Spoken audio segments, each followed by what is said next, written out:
बच्चों, welcome to my channel Seed Academy और मैं हूं आपके साथ नेहा। आज का टॉपिक हमारा 10th स्टैंडर्ड के लिए रहेगा और 10th में जो सबसे इम्पोर्टेंट और सबसे मुश्किल जो बच्चों को चैप्टर लगता है, आज हम उसी को डिस्कस करने वाले हैं। ट्रिग्नोमेट्री है। तो ट्रिग्नोमेट्री का ये पहला सेशन है, तो ये आप इसका बोलेंगे ये क्लास 1 है। तो धीरे धीरे आप सारे क्लास को अटेंड करेंगे और आप इसके बारे में हम पूरी नॉलेज लेंगे। तो पहला सेशन है। यहाँ पर आप देख रहे हैं कि यहाँ पर मैंने एक ट्रायंगल बनाया हुआ है बेटा। बेसिकली क्या है, ट्रिग्नोमेट्री रेशियोज के बारे में सबसे पहला जो आपकी एक्सरसाइज है, एनसीईआरटी बुक में एक्सरसाइज 8.1 को डिस्कस करने वाले हैं हम लोग। जो 8.1 है वो ट्रिग्नोमेट्री रेशियोज है। तो ट्रिग्नोमेट्री रेशियोज होती क्या है, तो पहले आप इस फिगर से समझ लीजिए कि रेशियोज होती क्या है, जो बहुत इंपॉर्टेंट है। बोल सकते हैं कि ट्रिग्नोमेट्री का जो बेस है वो यही है। तो यहाँ पर आपने देखा है कि यहाँ पर एक ट्रायंगल मैंने बनाया हुआ है। तो यहाँ पर एक पॉइंट है, वर्टेक्स है ए, जहां से दो रेज जा रही है। यहाँ पर ए एक्स है और ए वाई है। यहाँ से आप देख रहे हैं कि एक परपेंडिकुलर डला हुआ है एम पर, ठीक है। तो यहाँ पर क्या है, एक परपेंडिकुलर एम पर डला हुआ है, जहां से ए से एम तक की जो डिस्टेंस है वो एच स्मॉल एक्स है और ए से पी तक का आर है और पी से जो एम की वैल्यू है वो वाई है। यहाँ पर बेटा ये जो एंगल होता है, इस पर जो एंगल बनता है इसको हम बोलते हैं थीटा।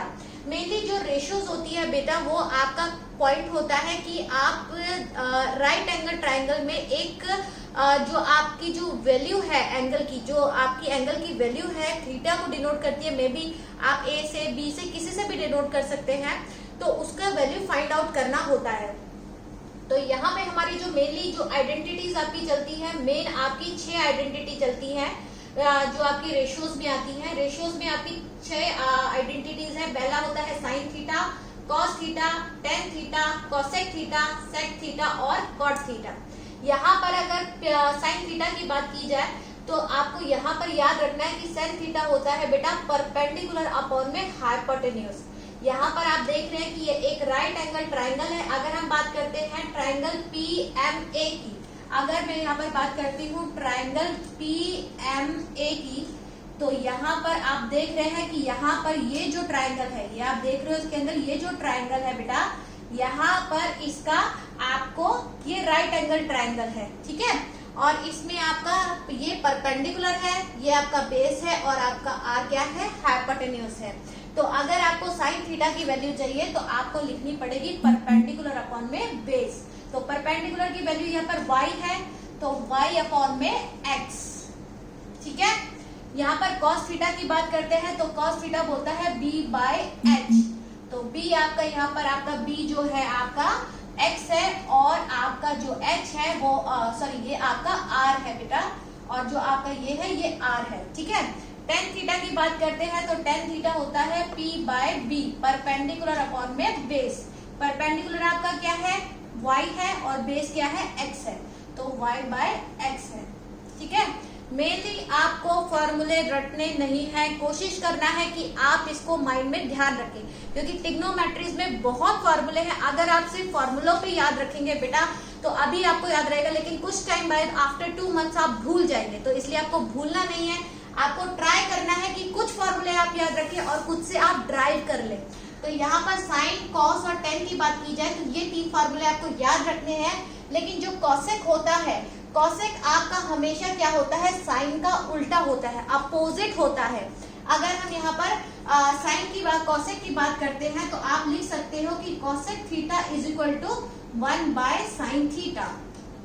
अगर आपके पास साइन थीटा की वैल्यू है और आप उसको उल्टा कर देते हैं तो आपको किसकी वैल्यू मिल जाती है, कॉसेक थीटा की मिल जाती है। अगर आप यहाँ देख रहे हैं कि यहाँ पर p/h है, y/r है और मैं इसको उल्टा कर देती हूँ तो मुझे किसकी वैल्यू मिल जाएगी, आपको यहाँ पर कॉसेक की मिल जाएगी। तो यहाँ पर इसको उल्टा किया मैंने, h/p हो गया। इसको उल्टा किया मैंने, h/p। आप इसको इससे रिलेट कर रहे हैं, ठीक है। h/p हो गया और यहाँ पर जब h/p हो गया तो r/y हो गया, ये भी उल्टा हो गया, ठीक है। तो मतलब आपको कॉसेक थीटा की वैल्यू याद नहीं करनी है, ठीक है। सेक थीटा की बात करते हैं तो अगर सेक थीटा की बोलते हैं, जो सेक थीटा होता है वो बराबर होता है 1/cos थीटा के। ये किसका उल्टा होता है बेटा, cos थीटा का उल्टा होता है। तो cos थीटा आप यहाँ देख रहे हैं, cos थीटा b/h है, b बाय h को मैंने उल्टा कर दिया, डिनोमिनेटर को न्यूमरेटर और न्यूमरेटर को डिनोमिनेटर बना दिया। तो यहाँ पर क्या हो गया आपका, that is h by b is equal to r by x। यहाँ पर ये भी उल्टा हो गया। कॉट की बात करते हैं बेटा, तो कॉट थीटा जो आपका होता है वो आपका होता है, किसका उल्टा होता है, कौन बचा, टेन थीटा का। तो यहाँ पर आपका टेन थीटा का उल्टा होता है। टेन थीटा आपका p बाय b है, तो यहाँ पर आपका क्या हो जाएगा, b बाय p हो जाएगा, और उल्टा करेंगे तो आपको x बाय y हो जाएगा। और इस तरह से आपको सारी अपनी वैल्यू मिल जाती है। ठीक है, तो आपको सिर्फ इन तीन की याद रखनी है, बाकी आपको याद नहीं रखनी है, बाकी आप उनको रेसिप्रोकल करके डायरेक्ट निकाल सकते हैं। ठीक है, होपफुली आपको ये समझ में आया होगा। सबसे पहला इनिशियल स्टेप है आपका रेशियोज का। तो इसके बाद हम लोग आगे अपना स्टेप करते हैं। इसके बाद हम लोग बेटा बात करते हैं आपकी एक्सरसाइज की, जो आज मैं आपके साथ इसकी एक्सरसाइज शेयर करने वाली हूँ। तो यहाँ पर आपका यहाँ पर एक्सरसाइज लेंगे हम 8.1 का लेंगे। 8.1 के आज 5 क्वेश्चंस को हम यहाँ पे डिस्क्राइब करेंगे। ठीक है, तो यहाँ पर सबसे पहले आपका क्या है, सबसे पहले मैं सबसे सिंपल क्वेश्चन आपको लेना लूंगी। यहाँ पर इसका सबसे पहले 8.1 का मैं क्वेश्चन नंबर 5 ले रही हूँ। ठीक है, I am taking a question number 5। यहाँ पर मैंने क्वेश्चन नंबर 5 को सबसे पहले ले लिया है। ठीक है, इसमें उसने बेटा बोला है कि जो सेक थीटा है, यहाँ पर ध्यान से देखेंगे, सेक थीटा जो है आपको वैल्यू गिवन है 13/12 है, ये आपने 13/12 उसने दी है, एंड उसने लिखा है कि find the other trigonometry ratios. ठीक है,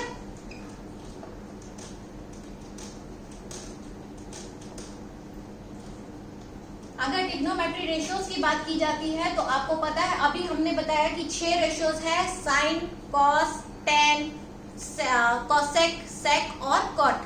ठीक है, तो ये बात की जाएगी यहाँ पर ट्रिग्नोमेट्री रेशियोज की। यहाँ पर वो बोलते हैं sec theta is equal to 13/12 है। अब यहाँ पर आप ध्यान देंगे कि हमेशा हम लोग किसकी बात करते हैं, राइट एंगल ट्राइंगल की बात करते हैं, जिसमें हम रेशियोज निकालते हैं। तो आपको यहाँ पता है कि जो सेक थीटा है, सेक थीटा किसका रेसिप्रोकल होता है, आपको पता है 1/cos थीटा का रेसिप्रोकल होता है, उल्टा होता है।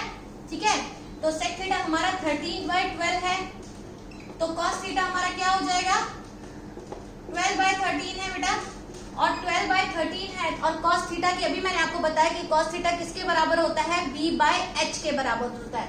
तो यहाँ पर क्या है हमारा, जो b/h के बराबर है, तो हमारा बेस क्या है आपका 12 है, और h क्या है आपका 13 है। और यहाँ पर आप क्या करेंगे, पाइथागोरस थ्योरम लगाएंगे p फाइंड आउट करने के लिए, क्योंकि अगर आपको सारी आइडेंटिटीज फाइंड आउट करनी है तो ये कंपलसरी है कि आपके पास उस ट्रायंगल का परपेंडिकुलर, बेस और हाइपोटेन्यूज तीनों की वैल्यू होना जरूरी है। ठीक है, तो इन दैट केस आपके पास ऑलरेडी यहाँ पर आपको गिवन है कि बेस आपका क्या है, यहाँ पर बेस आपका 12 है, आपका हाइपोटेन्यूज आपका यहाँ पर 13 है, तो p निकालेंगे बाय द पाइथागोरस थ्योरम, क्योंकि राइट एंगल ट्रायंगल पे हम लिखते हैं। तो आपको पता है कि राइट एंगल, अगर पाइथागोरस की बात करते हैं तो पाइथागोरस बोलती है कि परपेंडिकुलर का स्क्वायर प्लस बेस का square is equal to hypotenuse का स्क्वायर होता है ना। तो यहाँ पर क्या है, परपेंडिकुलर तो हमें नहीं पता, तो मैंने p को क्या किया, p लिख दिया, तो यहाँ p स्क्वायर हो गया, प्लस b स्क्वायर आपका क्या है 12 है, तो 12 का क्या हुआ आपका स्क्वायर कर दिया, और यहाँ पर h ऑलरेडी आपका 13 का स्क्वायर हो गया बेटा। तो यहाँ पर हो गया p square is equal to 144 is equal to 169। तो p square is equal to ये आपका प्लस चल रहा है यहाँ पर, इज इक्वल टू 169 माइनस 144। तो p आपका क्या हुआ 25 का अंडर रूट हो गया, तो आपकी p की वैल्यू क्या आ गई 5 आ गई। तो यहाँ पर आपकी p की वैल्यू क्या आ गई 5 आ गई।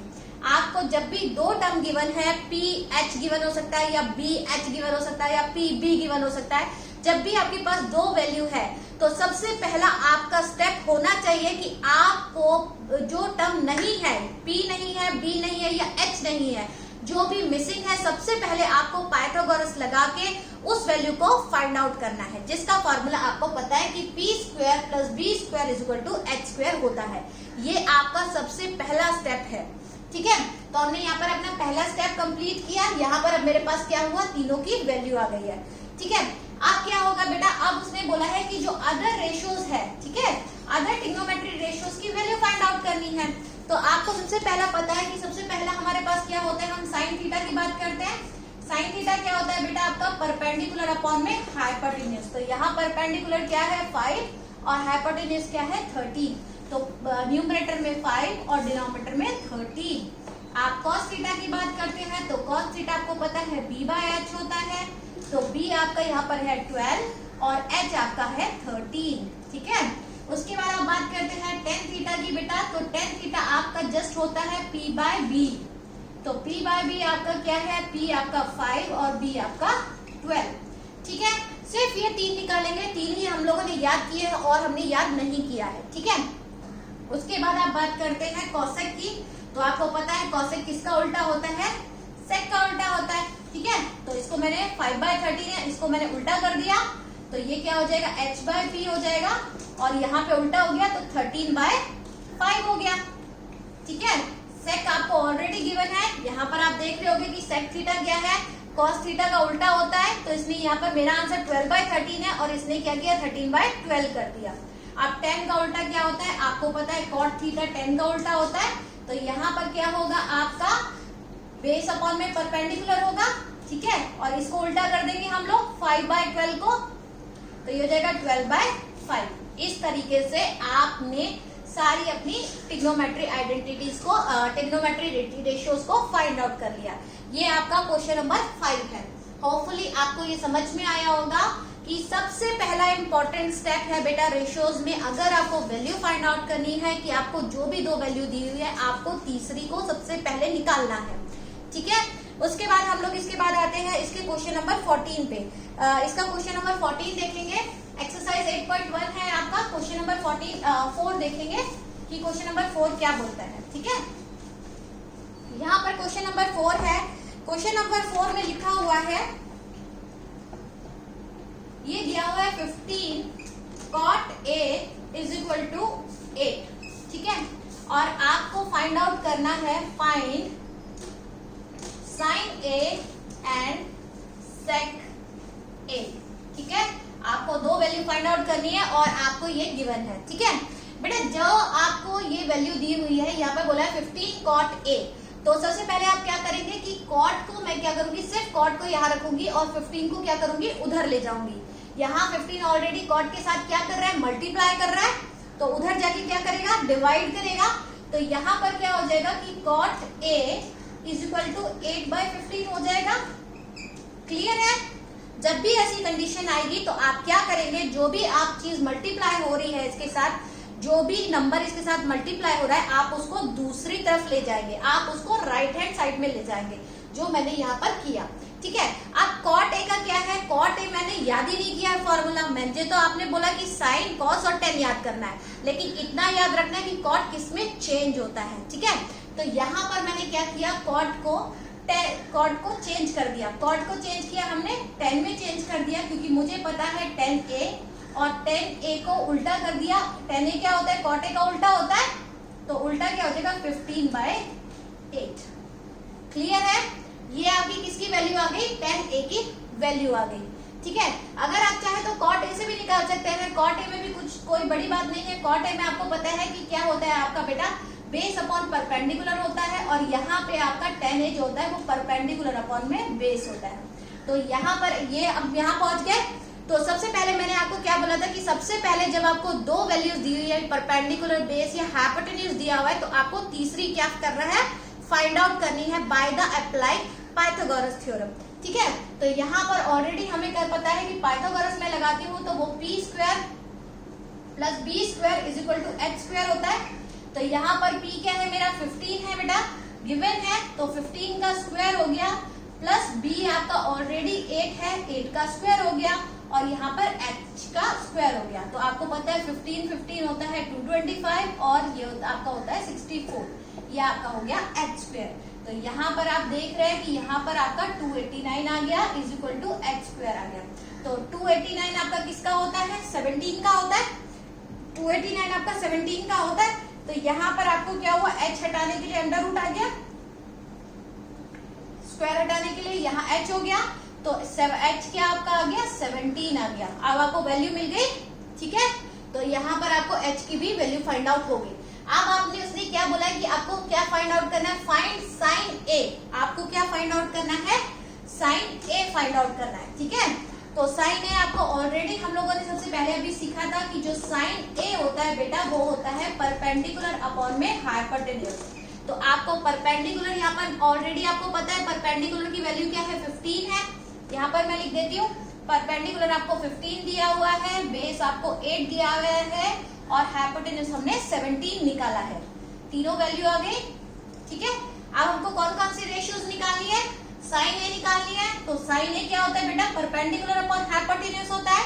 यहाँ पे परपेंडिकुलर क्या है आपका 15 है और हाइपोटेन्यूज क्या है आपका 17 है। तो ये 15/17, तो ये आपकी किसकी वैल्यू आ गई, साइन ए की। अगर बात करते हैं सेक ए की, किसकी बात करते हैं, सेक ए की। तो सेक ए में क्या होता है बेटा, सेक ए किसका उल्टा होता है, आपको पता है कि सेक किसका उल्टा होता है, कॉस का उल्टा होता है नहीं होता है। तो कॉस की वैल्यू क्या होता है, कॉस हमारा क्या होता है, परपेंडिकुलर अपॉन हाइपोटेन्यूज होता है, सॉरी बेस अपॉन में हाइपोटेन्यूज होता है। तो आपका सेक ए क्या होगा, हाइपोटेन्यूज अपॉन में बेस हो जाएगा। तो हाइपोटेन्यूज की वैल्यू ऑलरेडी आपके पास कितनी है, 17 है और बेस की वैल्यू क्या है, 8 है। तो ये आपका आंसर हो गया। तो यहाँ पर आपने साइन ए और सेक ए की वैल्यू निकाल ली। तो आपको कभी भी कोई भी रेशियोज निकालनी है तो आपको सबसे पहले तीनों की वैल्यू फाइंड आउट करनी पड़ेगी। ये आपका है question number 4 exercise 8.1 NCERT from CBSE class 10th। Okay, इसके बाद बेटा हम बात करते हैं क्वेश्चन नंबर 3 की, कि क्वेश्चन नंबर 3 इसमें दिया हुआ है। क्वेश्चन नंबर 3 आप कैसे करेंगे,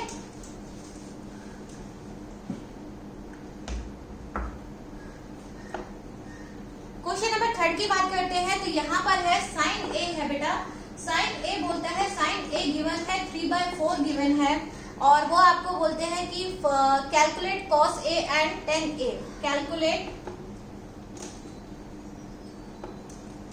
cos A and tan A, ठीक है। बहुत इजी क्वेश्चन है, हम ऑलरेडी ये बहुत बार कर रहे हैं। फिर वही चीज है कि साइन ए आपको 3/4 है। सबसे पहले आप देखेंगे, सबसे पहले साइन की वैल्यू क्या है। तो आपको पता है जो साइन ए होता है हमारा, वो हमारा होता है क्या होता है बेटा, p/h होता है, ठीक है। तो यहाँ पर ऑलरेडी 3 है और न्यूमरेटर में, तो p हमारा क्या हो जाएगा, 3 हो जाएगा, h हमारा 4 हो जाएगा, ठीक है। तो यहाँ पर ऑलरेडी p हमारा क्या है, 3 है और h हमारा क्या है, 4 है। तो अब हमें क्या निकालना पड़ेगा, b निकालना पड़ेगा। तो सबसे पहले we will find out the value of b।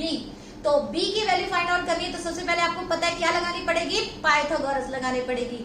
Don't forget the steps, जो भी मैं आपको स्टेप्स बता रही हूँ आपको बिल्कुल नहीं भूलना है। इसलिए जब आपके मल्टीपल ऑफ क्वेश्चन और डिफरेंट पैटर्न में आएंगे तो आप बिल्कुल नहीं घबराएंगे और आप लगातार अपने स्टेप्स लेते रहेंगे। तो यहाँ पर आपको क्या करना है, पाइथागोरस लगानी है, जो आपको पता है p² + b² = h² होती है। Perpendicular square plus base square = hypotenuse square. यहाँ p की वैल्यू 3 है तो यहाँ पर मैंने p की वैल्यू 3 रख दिया। b आपका मुझे नहीं पता तो b को मैंने b छोड़ दिया है और हाइपोटेन्यूज आपका क्या है बेटा, h² है। तो यहाँ पर 3 9 हो गया, ये b² हो गया बेटा और ये आपका 16 हो गया। तो यहाँ 9 प्लस कर रहा है, वहां जाके आपका क्या करेगा, माइनस करेगा। तो यहाँ पर आपका b² = क्या हुआ, आपका 7 हो गया। तो b आपका क्या हुआ, √7 आंसर आ गया। तो यहाँ पर आपका √7b है। आप बिल्कुल भी घबराएंगे नहीं और ना ही ये सोचेंगे कि मेरा तो अंडर रूट में आ रहा है तो शायद मैंने गलत कर दिया है, ऐसा बिल्कुल नहीं है। अगर आप थॉरोली और सही तरीके से करते हैं तो आंसर कुछ भी हो सकता है। यहाँ पर b की वैल्यू √7 ही आएगी, ठीक है। उसके बाद आपने यहाँ पर हम लोगों ने b की वैल्यू फाइंड आउट कर ली है। अब उसने क्या बोला है हमको, cos a और tan a की वैल्यू फाइंड आउट करनी है।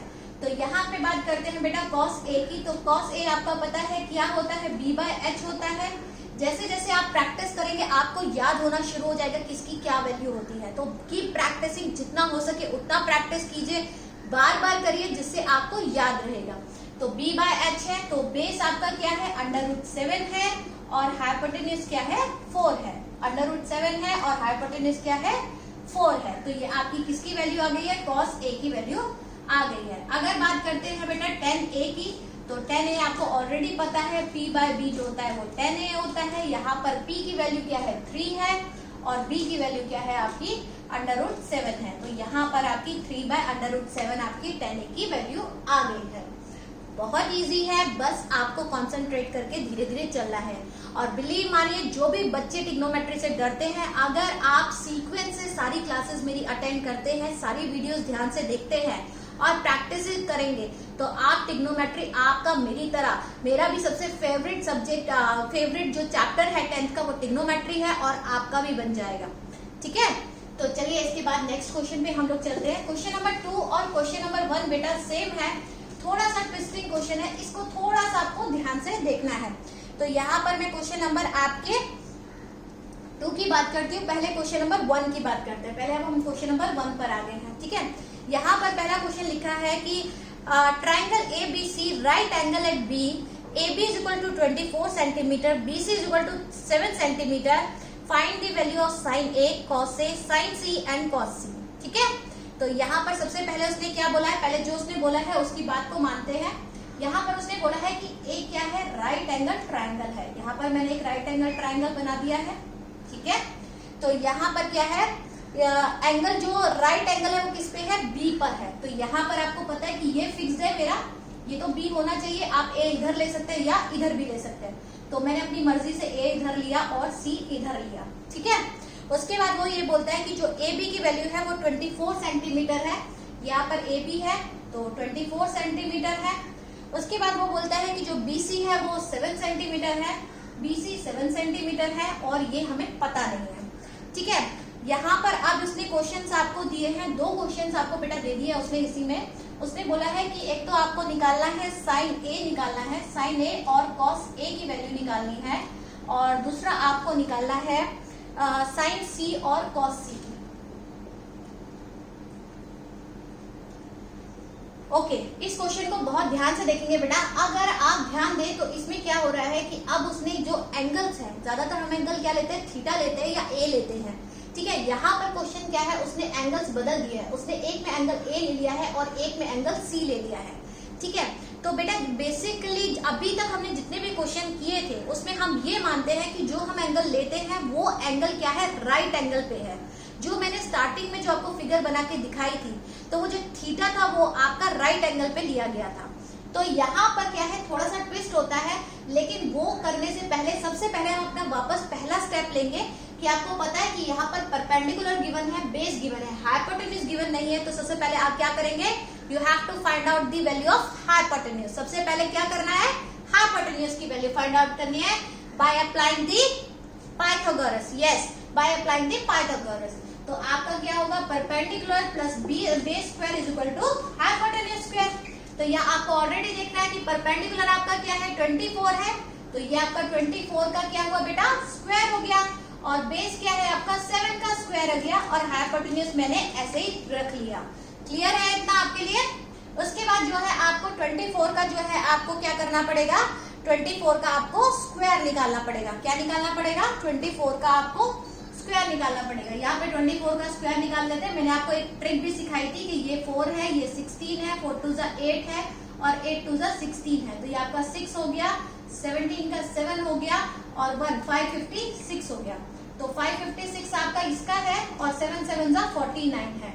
अगर ये आपको ट्रिक सीखनी है तो आपको वीडियो मिलेगी स्क्वायर की, find out the square of 2 digit, मेरे सीड एकेडमी चैनल में आप वहां से फाइंड आउट कर सकते हैं। ठीक है, तो यहाँ पर हो गया x स्क्वायर हो गया। अब यहाँ पर आप प्लस करते हैं तो दिस इज 5, 625 आपका आ गया। ठीक है, और 625 का अंडर रूट कर दिया।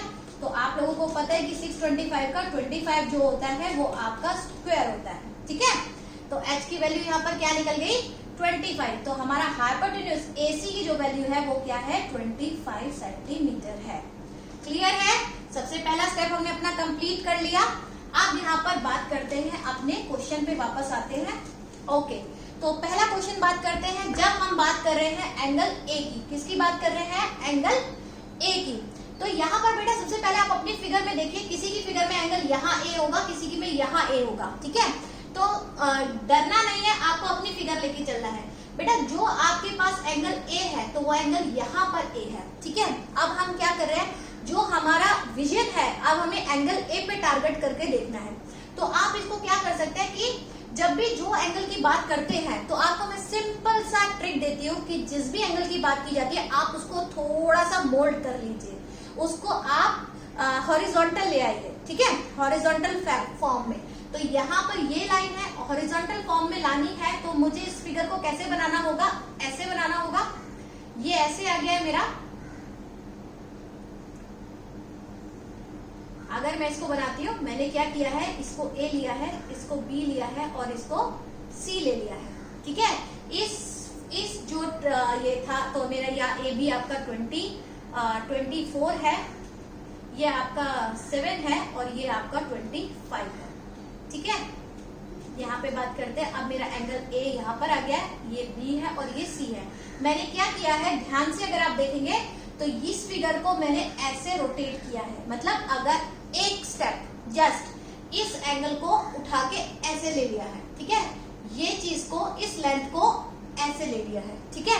तो जब ये लेंथ आपकी एक स्टेप ऐसे आती है तो ये फिगर ऐसे खड़ी हो जाती है, ठीक है। अब आपको क्या है, देखने में आसानी रहेगी कि साइन ए की बात कर रहे हैं तो साइन ए आपका यहाँ पर है। अगर मैं साइन ए की बात करती हूँ तो ए आपका यहाँ पर है बेटा। तो ए के लिए आपका साइन ए, आपको पता है साइन ए क्या होता है, परपेंडिकुलर अपॉन हाइपोटेन्यूज होता है बेटे। तो परपेंडिकुलर आपका क्या है, 7 है यहाँ पर, और हाइपोटेन्यूज क्या है आपका बेटा, 25 है। तो ये आपका क्या हुआ, 7/25, ठीक है। अगर आपकी बात की जाए कॉस ए की, तो यहाँ पर बेस क्या है, 24 हो गया, तो बेस अपॉन हाइपोटेन्यूज होता है। अब बेस क्या हुआ, यहाँ पे 24 है, तो यहाँ पे 24 अपॉन में 25 हो गया। तो ये आपकी वैल्यू आ गई। जब आप कौन सा एंगल लेके फाइंड आउट कर रहे हैं, एंगल ए को लेके फाइंड आउट कर रहे हैं। एंगल ए को मैंने लिया तो इसका बेस ये है, इस एंगल का हाइपोटेन्यूज सेम रहता है, हाइपोटेन्यूज कभी चेंज नहीं होता है, हाइपोटेन्यूज तीनों एंगल में सेम ही रहता है। चेंज होता है, वेरिएशन जो आपकी आती है वो आती है परपेंडिकुलर और बेस में। कई बार जब एंगल बदलता है तो परपेंडिकुलर बेस बन जाता है और बेस परपेंडिकुलर बन जाता है।